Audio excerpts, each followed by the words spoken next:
अस्सलामुअलैकुम। आज मैं आपको बुक D3 जिसका चैप्टर 5 है उसकी एक्सरसाइज 5D का क्वेश्चन 8 कराऊंगी। क्वेश्चन 1 to 7 इससे पहली वीडियोस में मैं करा चुकी हूँ। ये आपको एक्सरसाइज 5D की प्लेलिस्ट में मिलेंगे। क्वेश्चन 8 रीड करते हैं।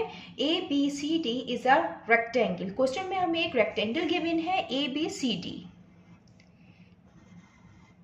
ये हमें एक रेक्टेंगल गिवन है ABCD।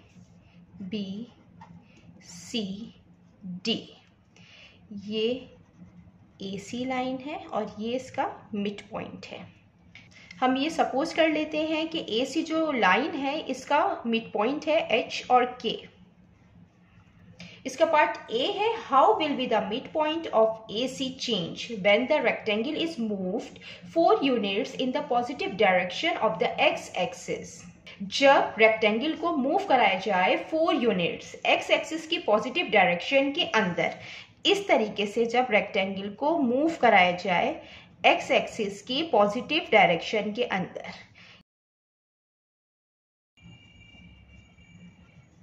4 यूनिट्स, तो जो AC का मिड पॉइंट होगा वो किस तरह चेंज होगा।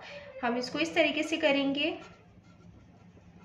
कि जो हमने सपोज किया है mid point, suppose mid point of AC, हमने AC के मिड पॉइंट को हमने सपोज किया है कि ये H, K है।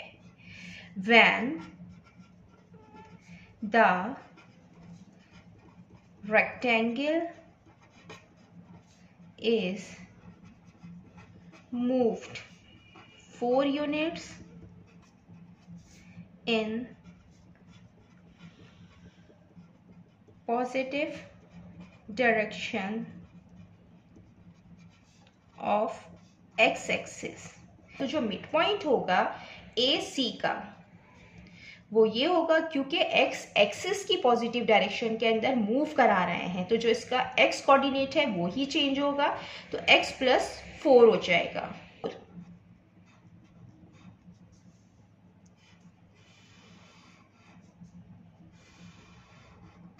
देन अब हम इसका पार्ट B करते हैं। ये इसका पार्ट B है। The coordinates of A and C are H, K and MN respectively. Given that the rectangle is moved K units in the negative direction of y-axis and then K units in the negative direction of x-axis, find an expression in terms of H, K, M and N for the midpoint of AC. Question में हमें A और C के coordinate given है। सबसे पहले हम इसका mid point find करते हैं।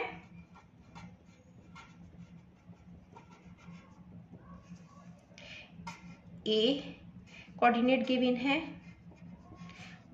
और C कोऑर्डिनेट गिवन है। हम इसका मिड पॉइंट फाइंड करेंगे। सबसे पहले हम मिड पॉइंट फाइंड कर रहे हैं बिफोर मूविंग, मूव करने से पहले। तो जो मिड पॉइंट का फार्मूला होता है वो होता है x1 + x2 upon 2, y1 + y2 upon 2। हम इसको नाम दे देते हैं, ये x1 है, ये y1 है, ये x2 है, ये y2 है। ये हम इसमें पुट कर लेते हैं। x1 है h और x2 है m, और यहाँ पे y1 k है और y2 है n। ये मिड पॉइंट है A और C का बिफोर मूविंग, मूव करने से पहले। मैं यहाँ लिख देती हूँ before moving. Now when, question में हमें गिवन है कि जब रेक्टेंगल को मूव कराया जाए K यूनिट y एक्सिस की नेगेटिव डायरेक्शन के अंदर और K यूनिट x एक्सिस की नेगेटिव डायरेक्शन के अंदर, तो हमें मिड पॉइंट फाइंड करना है A और C का। तो हम यहाँ पे लिख देते हैं कि now when rectangle is moved K units in negative direction of y-axis and k units in negative direction of x-axis।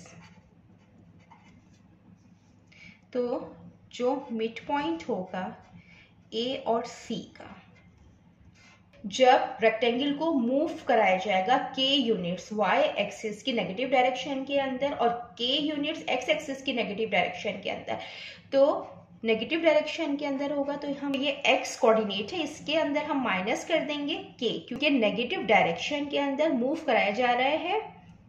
हम वाई कोऑर्डिनेट में भी माइनस के ऐड कर लेंगे, क्योंकि इस नेगेटिव डायरेक्शन के अंदर वाई एक्सिस में भी मूव कराया जा रहा है। इनका एलसीएम ले लेंगे, h प्लस m है। एलसीएम में हमें डिनोमिनेटर सेम बनाने होते हैं, तो हम 1 को 2 से मल्टीप्लाई कर देंगे, डिनोमिनेटर में मल्टीप्लाई करते हैं तो न्यूमरेटर में भी मल्टीप्लाई कर देते हैं। तो यहाँ पे ये हो जाएगा, जब k 2 से मल्टीप्लाई होगा तो ये 2k हो जाएगा, और हम 1 टाइम डिनोमिनेटर को लिखेंगे 2। अब ये k प्लस एन अपॉन 2 है, माइनस के, इसमें भी हम एलसीएम लेंगे तो इसका भी एलसीएम 2 आएगा, और ये k plus N minus 2k आएगा। इसी तरीके से